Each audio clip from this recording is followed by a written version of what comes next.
ছিলাম একটা মাটির তাল, হয়ে গেলাম একটা মাটির কলসির আকৃতি। তারপর দিনের পর দিন আমাকে সূর্যের তাপের মধ্যে রেখে দিল। তারপর একদিন হঠাৎ দেখলাম যে একটু আকাশে মেঘ করেছে, ভাবলাম যাক এবার একটু বৃষ্টি পড়ে আমার শরীরটা জুড়াবে। ও বাবা, বৃষ্টি পড়ার কিছুক্ষণ আগেই আমাকে রোদ থেকে তুলে ফেললো। আবার তুলে ফেললো তবু ঠিক আছে, ছায়ায় রেখেছিল, বেশিক্ষণ ওখানে থাকতে দিল না, আগুনের ভিতর ঠেলে দিল। কিন্তু ভাই, আগুন থেকে যখন আমি বেরিয়ে এলাম না, আগুনে যাওয়ার আগে অবধি আমি ছিলাম কাঁচা মাটি, কিন্তু আগুনে যাওয়ার পর আমি হয়ে গেলাম পোড়া মাটির একটা কলসি। তারপর চমৎকার দেখলাম ভাই, এ জগতের খেলা বড় বৈচিত্র্যময়। দেখলাম কি জানো, দেখলাম যে ব্যক্তি আমায় পায়ে করে দোলেছিল সেই ব্যক্তি আবার আমায় মাথায় করে নিয়ে চললো হাটে। বুঝলাম বাজারে আমার দর বেড়েছে। তখন কোন কোন মানুষের আমাকে দেখে পছন্দই হলো না, আবার কারোর পছন্দ হলো তো দামে কুলালো না। তারপর এই সন্ন্যাসী আমার কাছে এলেন। এই সন্ন্যাসী এসে আমাকে তুলে ধরে বললেন, এইটি আমার কৃষ্ণ সেবার যোগ্য কলসি হবে। কিন্তু জানো ভাই, শুধু যে আমাকে দেখে পছন্দ করে কিনে নিয়েছেন তা নয়, কেনার আগে সারা গায়ে চড় থাপ্পড় মেরেছে, সারা গায়ে চড় থাপ্পড় মেরে দেখে যে আমার কোথাও ফাটা ফুটো আছে কিনা। এত কিছু করার পর তবে আমি একটু কৃষ্ণ সেবার সুযোগ পেয়েছি। তোমার মতো কত লোক এসে আমায় ব্যবহার করেছে, বছরের পর বছর আমাকে ব্যবহার করেছে, আর তুমি তো সবে 1 মাস হলো এখানে এসেছো।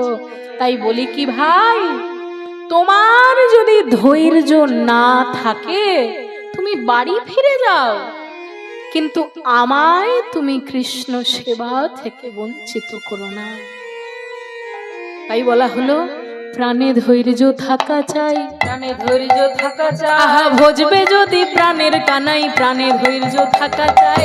ভজবে যদি প্রাণের কানাই, প্রাণে ধৈর্য থাকা চাই। ভজবে যদি প্রাণের কানাই, ভজ গৌরাঙ্গনি তাই, ভজবে নিতাই গৌর হরি ভজবে যদি প্রাণের কানাই, ভজ গৌরাঙ্গনি তাই। ভজবে যদি প্রাণের কানাই, প্রাণে ধৈর্য থাকা চাই। প্রাণে ধৈর্য থাকা চাই।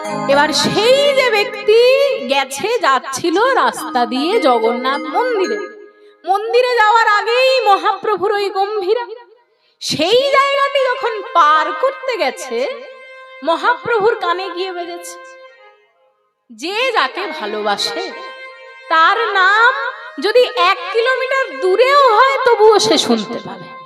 কি পাবে না?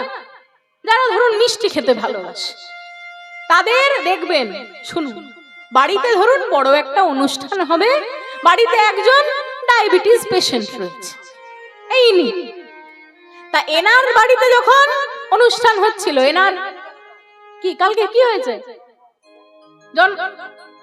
নাতির জন্মদিন যখন হলো কিছুদিন আগে, সেই জন্মদিনে ওনার বাড়ির লোক ওনার থেকে লুকিয়ে লুকিয়ে বাকি সমস্ত কথা ওনার সাথে বলে নিয়েছে, কিন্তু কত কেজি মিষ্টি আনা হবে, কি কি মিষ্টি আনা হবে সেগুলো ওনার থেকে লুকিয়ে গল্প করছে, লুকিয়ে দরজা জানলা বন্ধ করে গল্প করেছে। সব কিছু ঠিক হলো, কোথায় মিষ্টি রাখা হবে তাও ঠিক হলো।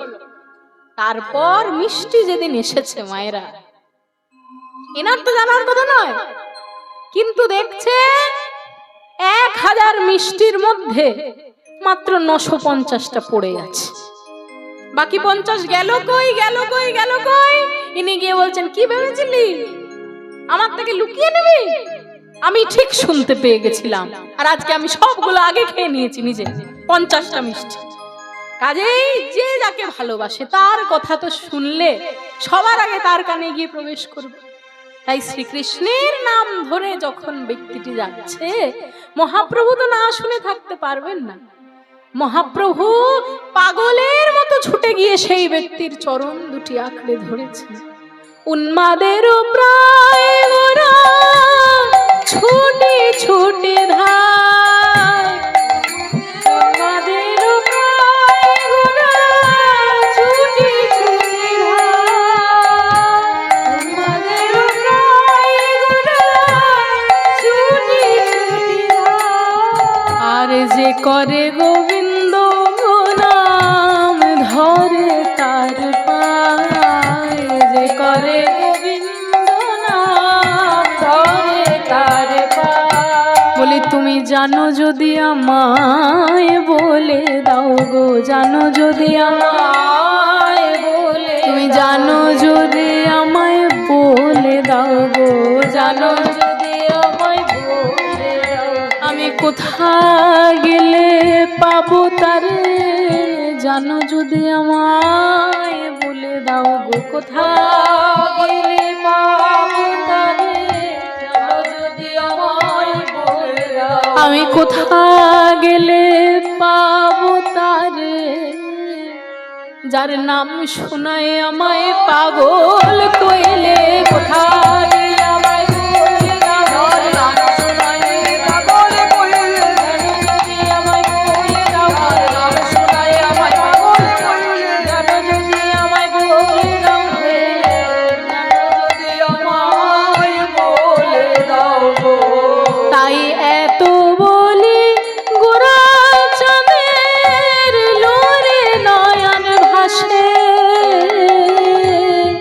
এত বলি গোরা চাঁদের লোরে নয়ন ভাসে, কিবা প্রভাস পড়লো মনে, বা কহে বা সুঘোষে, প্রভাস পড়লো মনে, কহে বা সুঘোষ। মহাপ্রভুর এই যে লীলা মায়েরা, এই যে বাসুদেব ঘোষ মহাশয় লিখছেন, মহাপ্রভুর যে বৈষ্ণব ধর্ম প্রচার, এইটি কোনো জাতি বিভেদে কিন্তু হয়নি। মহাপ্রভু ছিলেন জাতি বিভেদের একেবারে বিরোধী। তাই জন্য তিনি মানে বলা হচ্ছে না গানে, রে মন কি করে বরণ কুল, রে মন কি করে বরণ কুল, রে মন কি করে বরণ কুল, রে মন কি করে বরণ কুলে, ওগো যে কুলে তোমার জন্ম হোক না, যে কুলে তোমার জন্ম হোক না, সকলে ভকতি মূল, রে মন কি করে বরণ কুল, রে মন কি করে বরণ কুল। ওগো তোমরা মানুষ হয়ে জন্মেছো, তবু মানুষের মধ্যে তোমরা জাতি বিভেদ ধর্ম বিভেদ করছো। মানুষ না হয়ে ভগবানের চরণ পেয়ে গেল, এমন উদাহরণ তো আছে। কেন দেখো, কপিকুলে ধন্য বীর হনুমান, দেখো শ্রীরাম ভক্ত রাজ, আরে রাক্ষস হইয়া বিভীষণ বৈশে ঈশ্বর সভার মাঝ, দেখো কপিকুলে ধন্য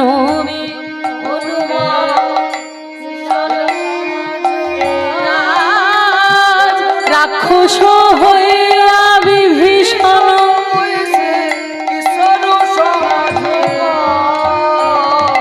বীর হনুমান কি ছিল? ব্রাহ্মণ, ক্ষত্রিয়, বৈশ্য, শূদ্র নাকি অন্য ধর্মের? সে তো মানুষই নয়, সে তো হনুমান প্রজাতি, তবুও ভগবানের চরণ পেয়ে গেল। আর বিভীষণ যে রামচন্দ্রের সমকক্ষ হয়ে গেল, সে তো ছিল রাক্ষস জাতি। কাজেই জাতি ধর্মের মধ্যে বিভেদ করলে হবে না। এই যে মহাপ্রভু আচণ্ডালে প্রেম বিতরণ করেছেন, সেইটির গান লিখলেন বাসুদেব ঘোষ মহাশয়। ঘোষেরা তো বৈশ্য জাতির হয়ে থাকেন, তবু তিনি লিখলেন এমন সুন্দর গান, জামালি করে তারপর আমরা বৃন্দাবন লীলায় প্রবেশ করব। তাই প্রভাস পড়ো মনে কহে বাসু ঘোষে প্রভাস পড়ো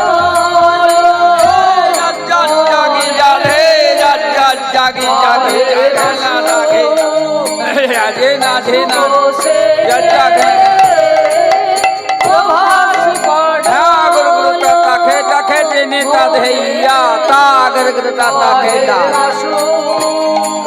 তা ধেইয়া এই আজ হে তাকি তা হে তাকি তা হে তাকি তা হে তা গর গর তা হে তা গর গর তা হে তাকি তাকি তা ঘোষের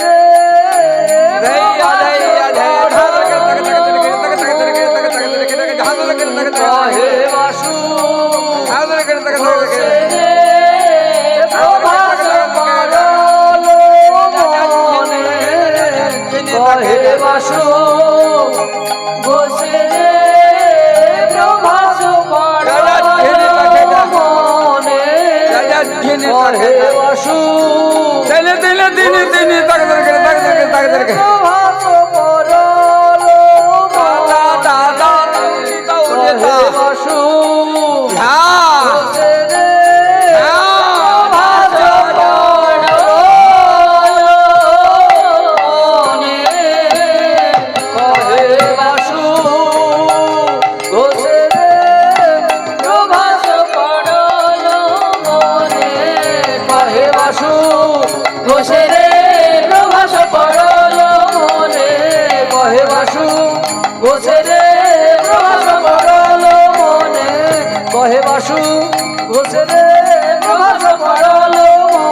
তাহলে মায়েরা এবার বৃন্দাবন লীলায় যেতে হবে নাকি?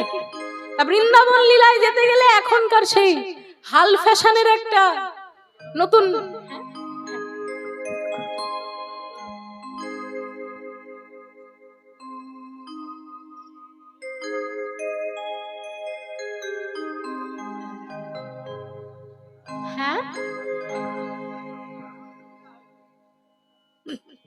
আচ্ছা উনি কথা বলছেন না হয়তো ওনার, যাই হোক শুনুন, বলছি যেটা বলছি শুনুন মন দিয়ে। বৃন্দাবন লীলায় যেতে গেলে আজকালকার দিনে আবার ওই হয়েছে না, সেই ভজন না করলে নাকি বৃন্দাবন যাওয়া যায়। মুখ থেকে মাইক সরিয়ে নিচ্ছেন। আচ্ছা আচ্ছা ঠিক আছে। তা আজকে হবে, আজকে আমি নিজেই ভুলে গেলাম, প্রভাস যজ্ঞ হবে গো। প্রভাস যজ্ঞর পরে রাসলীলা হবে। তা আজকে বৃন্দাবন যখন যেতে হবে মায়েরা একটু হাতগুলো শাল থেকে বের করুন দেখি। মায়েরা বাবারা সবাই হাতগুলো শাল থেকে বের করুন। অনেক হলো, ঠান্ডা পরে লাগবে। তাহলে সবাই মিলে এবার গাইতে হবে তো গান দেখি।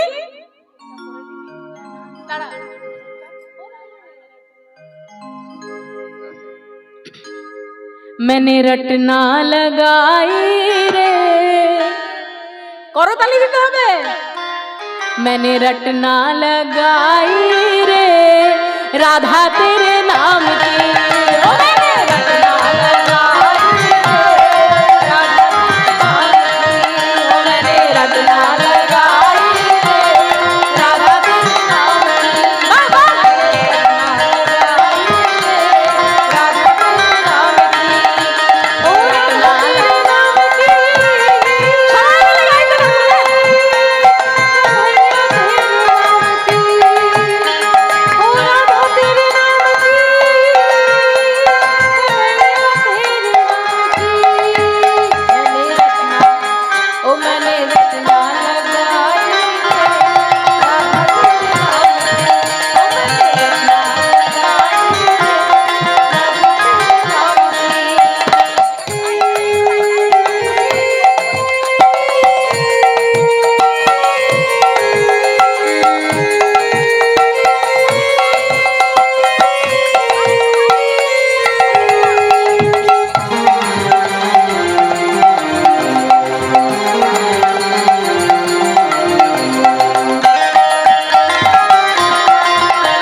বৃন্দাবন যখন যাব, শুনুন, এই মানে ভজন টজন তো সবসময় শোনা যায় নাকি, কিন্তু একটা শ্লোক না হলে বৃন্দাবন যাব বলে তো ঠিক মনে হয় না।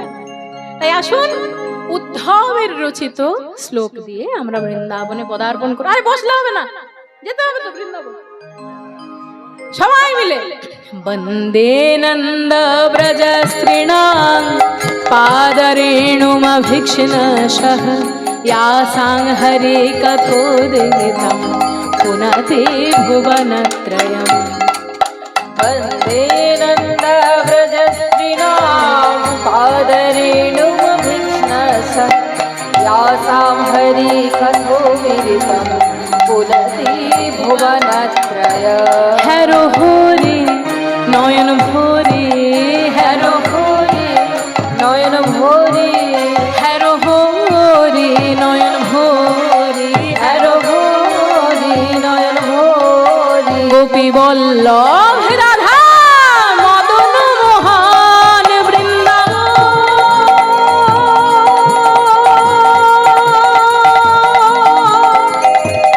मधुर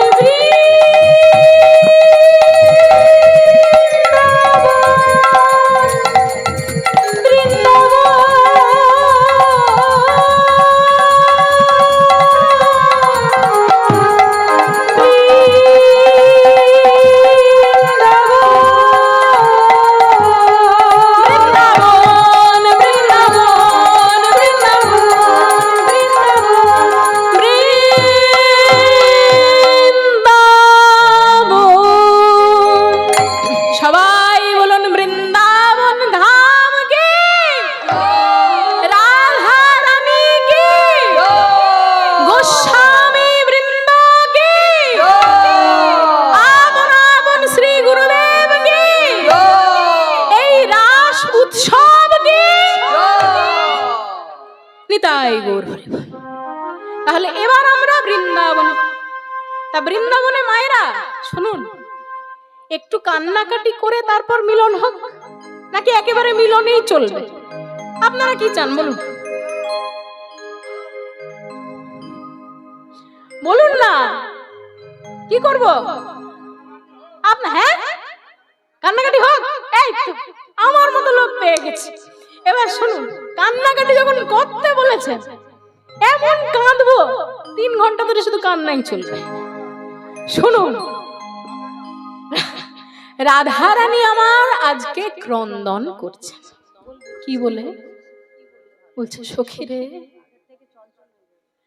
আমার গোবিন্দ বুঝি আমি বেঁচে থাকতে আর আসবে না। আমি বেঁচে থাকতে আমার গোবিন্দর যদি আসার থাকতো, তবে এতদিনে নিশ্চয়ই এসে যেত সখী। এখনো যখন এলো না, তখন আমার মনে হয় আর সে আসবে না। রাধারানী তখন কি করছেন?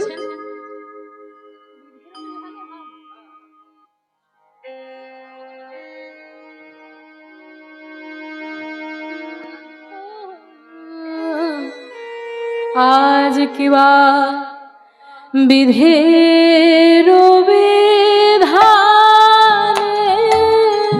হাম অনুলোভে যাই গো, বিধের বিধানে হাম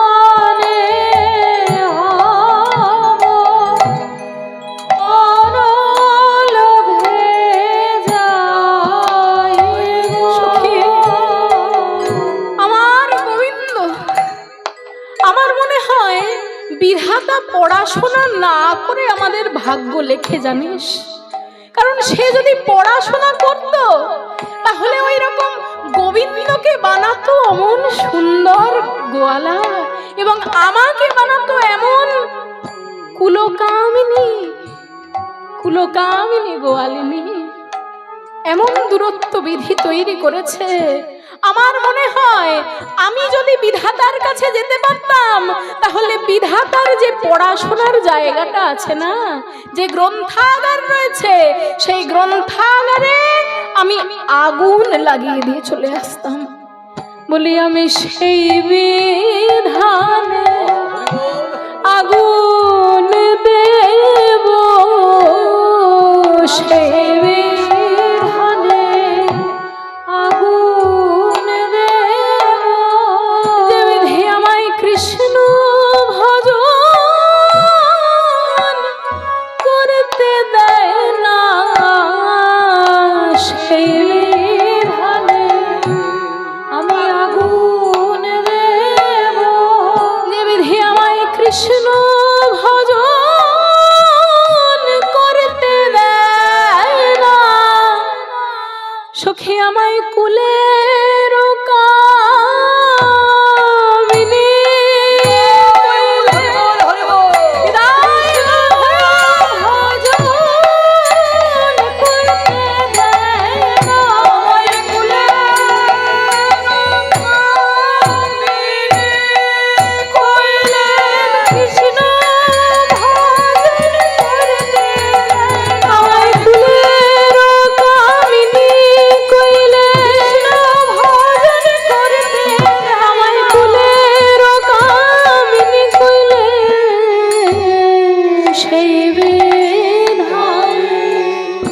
আমি আগুন দেব গো, যদি সে পরানো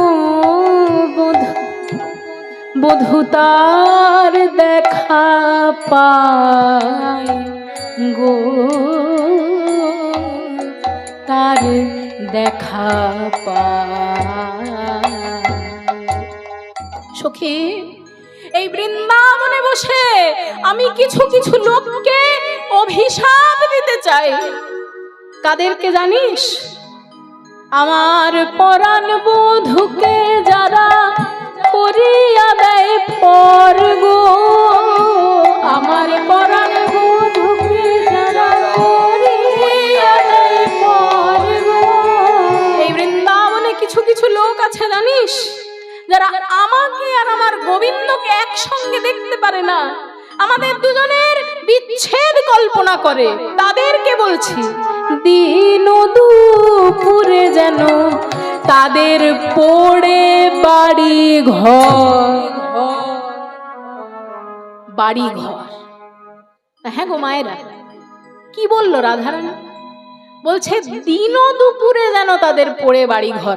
আপনার যদি কোনো শত্রু থাকে, তার বাড়ি কোনো একটা সময় পুড়লেই হলো, তাহলে দিন দুপুর বলে দেওয়ার কি দরকার? বলছে এটা তো তোর হাস্যকর অভিশাপ রাধা, হাস্যকর হবে না? সারা দিনের মধ্যে কখনো একটা তোর শত্রুর বাড়ি পুড়ে যাক ঠিক আছে, কিন্তু দিন দুপুর বলে এরকম নির্দিষ্ট করে দেওয়ার কি দরকার? তখন রাধারানী বলছে, সখী রে, দিন দুপুর আমি কেন বলেছি তুই বুঝলি না?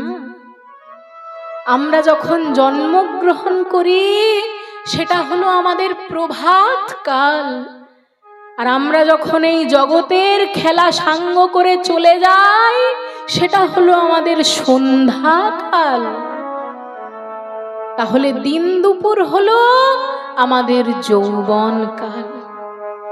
আমার যৌবন কাল যেমন গোবিন্দের বিরহে পুড়ে ছাই হয়ে গেল, তেমনি সেই ব্যক্তিদের ঘর, এই দেহ ঘরও যেন কৃষ্ণ বিরহে জ্বলে পুড়ে এই যৌবন কালেই ছাই হয়ে যায়। তাই প্রাতেও নয় সন্ধ্যায়ও নয়, প্রাতেও নয় সন্ধ্যায়ও, তাই প্রাতেও নয় সন্ধ্যায়ও নয়, প্রাতেও নয় সন্ধ্যায়ও নয়, ঠিক দুপুরে যেন ঘর পড়ে যায়। প্রাতেও নয় সন্ধ্যায়ও নয়, দুপুরে যেন ঘর পড়ে যায়। প্রাতেও নয় সন্ধ্যায়ও নয়, ঠিক দুপুরে যেন ঘর পড়ে যায়। ওই শ্রীকৃষ্ণ বিরহানলে ঘর পড়ে যায়, কৃষ্ণ বিরহানলে দুপুরেও যেন ঘর পড়ে যায়। প্রাতেও নয় সন্ধ্যায়ও নয়, দিন দুপুর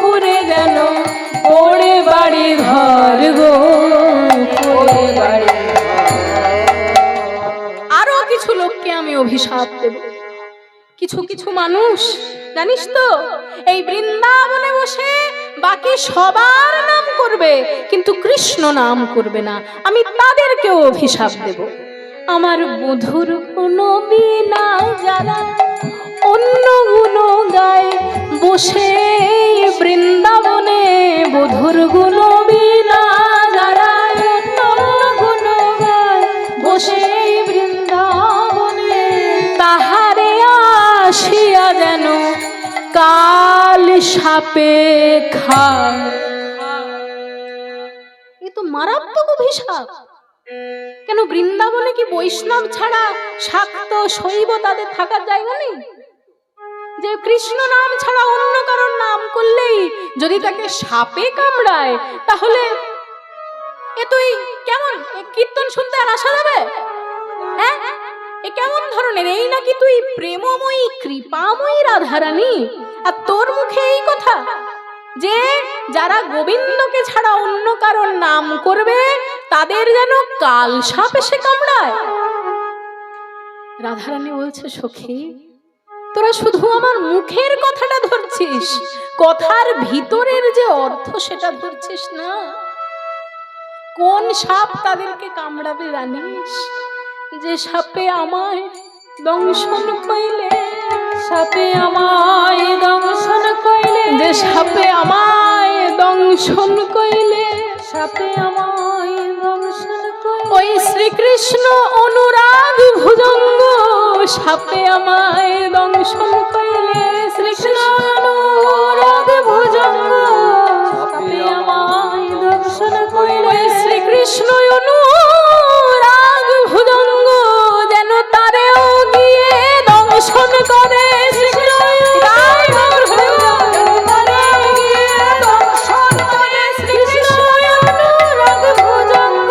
সাপে আমায় দংশন কইলে তাহারে আসিয়া যেন কাল সাপে খায় গো, কাল সাপে খায়। ভাগ্যবান পদকর্তা চণ্ডীদাস বলছেন, ওগো রাধে প্রেমময়ী বৃষভানু সুকুমারী, আমি তোমার কোনো অভিশাপ চাই না, আমি তোমার কোনো আশীর্বাদ চাই না, কিন্তু এই বৃন্দাবনের মাটিতে বসে তুমি যে দুটি অভিশাপ দিলে, ওই দুটি অভিশাপের একটাও যেন আমার ফলে, যেন আমার ফলে, অভিশাপের একটাও যেন আমার ফলে, সাপের যেন একটাও আমার ফলে, যেন কৃষ্ণ বলে কাঁদতে পারি, একটাও যেন আমার ফলে, কৃষ্ণ বলে কাঁদতে পারি, একটাও যেন আমার, আমি যেন কৃষ্ণ বলে কাঁদতে পারি, কৃষ্ণ প্রাপ্তির পথে দাঁড়াই,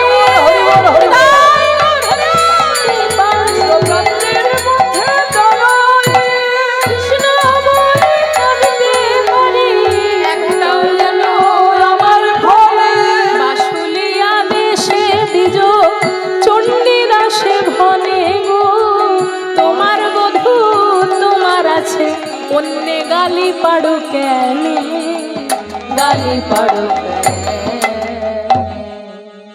রাধারানী আমার।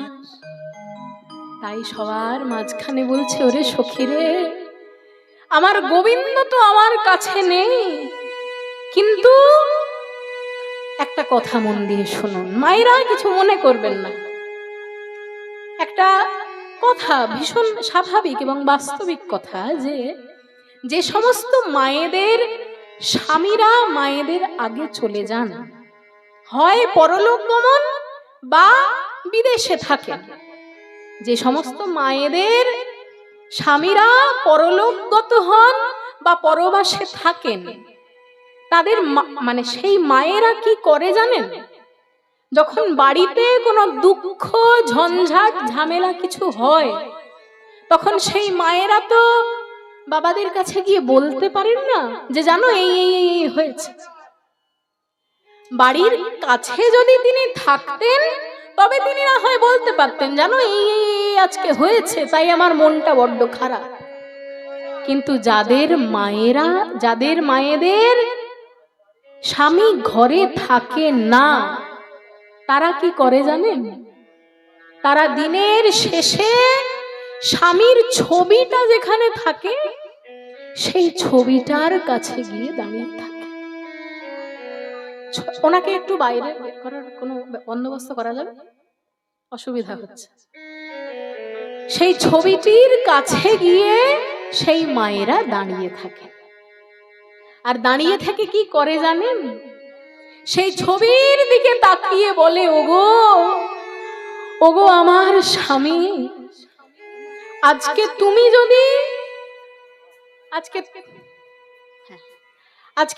যদি আমার কাছে থাকতে, শুনুন এদিকে তাকান মায়ের, স্বামীর ছবির দিকে তাকিয়ে বলে, আজকে তুমি যদি আমার কাছে থাকতে তবে কি আমায় এত কষ্টের দিন দেখতে হতো? যাদের স্বামী কাছে থাকে না তাদের কাছে স্বামীর ছবি যেমন স্বামীর অভাব পূর্ণ করে, তেমনি রাধারানী আমার, শ্রীকৃষ্ণ যখন কাছে নেই, রাধারানী মাটির উপরে শ্রীকৃষ্ণের ছবি আঁকছেন আর এঁকে তার সঙ্গে কথা বলছেন। কিবা রাধিকা রূপসী লইয়া তুলসী কহয়ে মধুর কথা, ধনী আমার আজ মৃত্তিকায় উপরে শ্যামের মূরতে আঁকিয়া তার সনে কহে কথা কথা, ধনীর আমার কত নাই অন্তরে ব্যথা। সবার আগে কি আঁকলেন? হ্যাঁ গো মায়েরা, এখানে কেউ আঁকা আঁকি করেন? যদি না আঁকেন সেলাই টেলাই বুনতে পারেন তো? ধরুন একজন মানুষের ছবি আমরা আঁকছি, মানুষের ছবি যদি আঁকি, কোথা থেকে আঁকা শুরু করব? মাথা থেকে। মুখটা আগে আঁকবো, তারপর নিচে যাব। বা কিছু কিছু মানুষ কি করে, পাটা আগে এঁকে নেয়, তারপর উপর দিকে যায়, কারণ নিচেটা ঠিক থাকলো, তারপর উপর দিকে ধীরে ধীরে ছবি আঁকবে। কিন্তু রাধারানী, হ্যাঁ রাধারানী কোথা থেকে আঁকছেন? কি বা আঁকিয়া সে কোটি পরাইলো ধটি, কত না যতনে প্যারে, কিবা আঁকিয়া সে কোটি পরাইলো ধটি, কত না যতনে প্যারে। আর নাভি সরোবর আঁকিল তারপর, কিবা না যতন করি। তা একটা প্রশ্ন উঠতে পারে যে আঁকাটা কোমর থেকে শুরু হলো কেন? রাধারানী কি আঁকতে শেখেননি?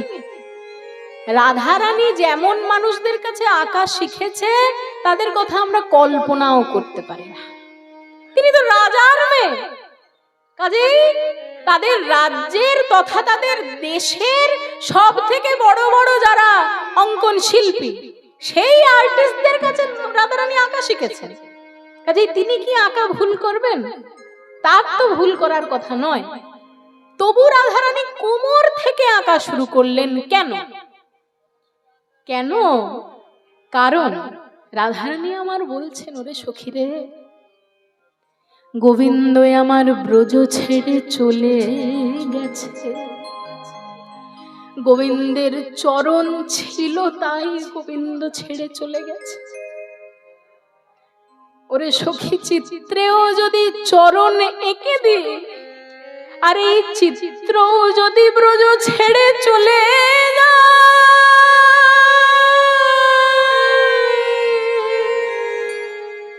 তবে আমি আর কি নিয়ে ঘরে রব? এই অভাগিনীর কপাল ভালো নয়।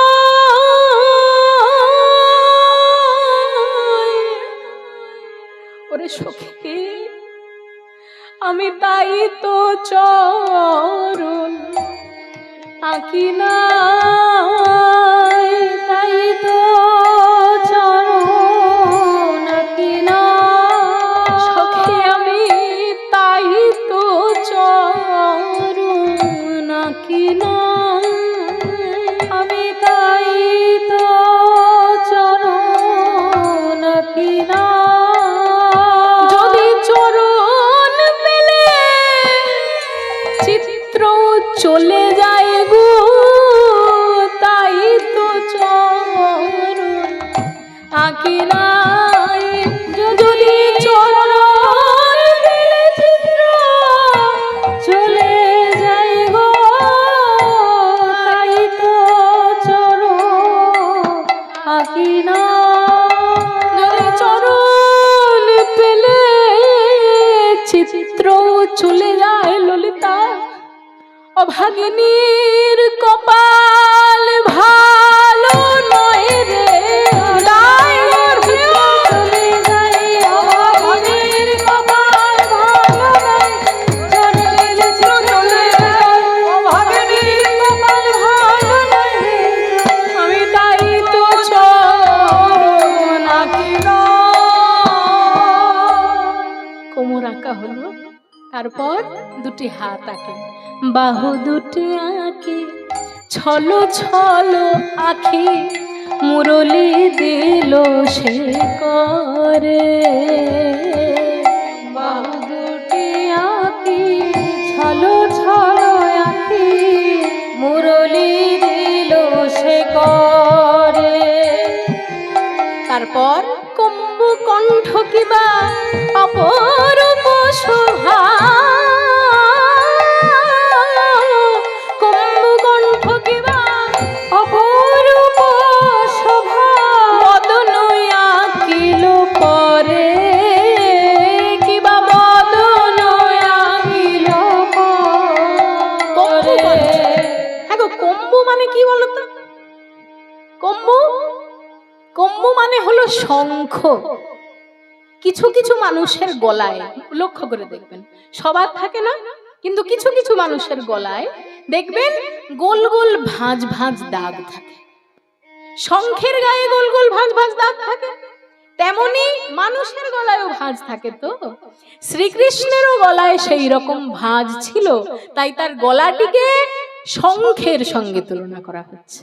কম্বু কণ্ঠ কিবা অপরূপ শোভা, কত না যত্ন করি। তারপর মুখ আঁকলেন, কিবা বদন আঁকিয়া মুখে মুখ দিয়া তার সনে কহে কথা, কিবা বদন আঁকিয়া মুখে মুখ দিয়া তার সনে কহে কথা। বলে দাসের কথা কি মনে পড়ে না, কথা কি মনে পড়ে না, এই দাসের কথা কি মনে পড়ে না, দাসের কথা কি মনে পড়ে। তুমি দ্বারকায় রাজা হয়েছ বলে দাসের কথা কি মনে পড়ে না, দ্বারকায় রাজা হয়েছ বলে দাসের কথা কি মনে পড়ে। তুমি দ্বারকায় রাজা হয়েছ বলে বৃন্দাবনের রাখাল রাজা, দ্বারকায় রাজা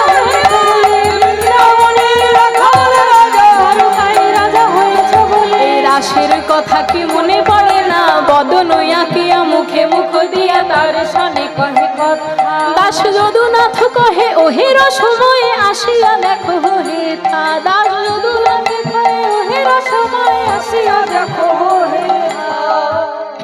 দাস যদুনাথ কহে ওহে রসময় আসিয়া দেখো হে থা, তুমি একবার এসে দেখে যাও হে, একবার এসে দেখে যাও, তুমি একবার এসে দেখে যাও হে, একবার এসে দেখে যাও। তোমার বিনোদিনীর কি যে দশা, একবার এসে দেখে যাও, বিনোদিনীর কি যে দশা, একবার এসে দেখে যাও। তোমার বিনোদিনীর কি যে দশা, দশা বলতে হিয়া ফেটে যায় গো, বিনোদিনীর কি দশা বলতে হিয়া ফেটে যায় গো, বিনোদিনীর কি যে দশা, একবার এসে দেখে যাও হে। বদন আঁকিয়া মুখে মুখ দিয়া তার সনে কহে কথা, দাস যদুনাথ কহে ওহে রসময়ে আসিয়া দেখো হে থা, তুমি আসিয়া দেখো হে থা।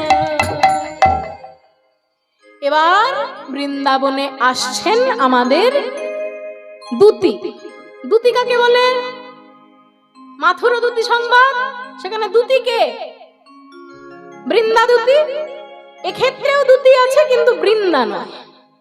দূতি মানে, দূতি মানে এখনকার দিনের মানুষদেরকে বোঝানো ভারী মুশকিল। কারণ দূতি কাকে বলে আগে বলি। সাহিত্যে নায়ক এবং নায়িকার মধ্যে যিনি কথা আদান প্রদান করে দেন তাকে বলা হয় দূতি। মানে নায়কের কথা গিয়ে নায়িকার কাছে, নায়িকার কথা গিয়ে নায়কের কাছে যিনি বলে দেন, এটি বলার জন্য খুব বিশ্বস্ত বন্ধুর দরকার। তো সেই বিশ্বস্ত বন্ধুকে বলা হয় দূতি। এখনকার দিনে দূতি হলো আমাদের মোবাইল ফোন, তাই না? কারোর কোনো দিকে কোনো কারোর কথা মনে পড়লো, মেসেজ করে দিলাম, হয়ে গেল। কিন্তু তখনকার দিনে তো ব্যাপারগুলো এত সহজ ছিল না। তখনকার দিনে খুব বিশ্বস্ত বন্ধু না হলে এনার কথা তার কাছে, তার কথা এনার কাছে তো আনা যাবে না। সেই বন্ধুদেরকে বলা হতো দূতি। আজকে দূতি যিনি হবেন মায়েরা, তিনি দূতি হওয়ার মোটেও কাজ জীবনে কিন্তু খুব একটা করেননি। করেননি ভুল বলা হবে, কিন্তু আমাদের কাছে তার সেই সব কথা সাধারণত প্রকাশিত হয় না। সেই ব্যক্তিটিকে আমি বলছি, আপনারা বলুন দেখি। হ্যাঁ, এই তো বলে দিয়েছি। বাড়িতে ঝগড়া লাগানোর জন্য যে সমস্ত ব্যক্তিগুলি থাকে তাদেরকে আমরা বলি নারদ। যে নারদ মুনি সারা জীবন ঝগড়া লাগানোর জন্য ব্যস্ত, সেই নারদ মুনি আজকে মিলন ঘটাবার জন্য ব্যস্ত হবে। কেমন ভাবে দেখছি, নারদ মুনি মনে মনে ভাবলেন যে দের বাবা, যবে থেকে পৃথিবী তৈরি হয়েছে শুধু যুদ্ধ যুদ্ধ যুদ্ধ, একটা একটু ভক্তি, একটু শুদ্ধ প্রেম, সেই সব দেখার জায়গা থাকলো না সেই প্রথম থেকে।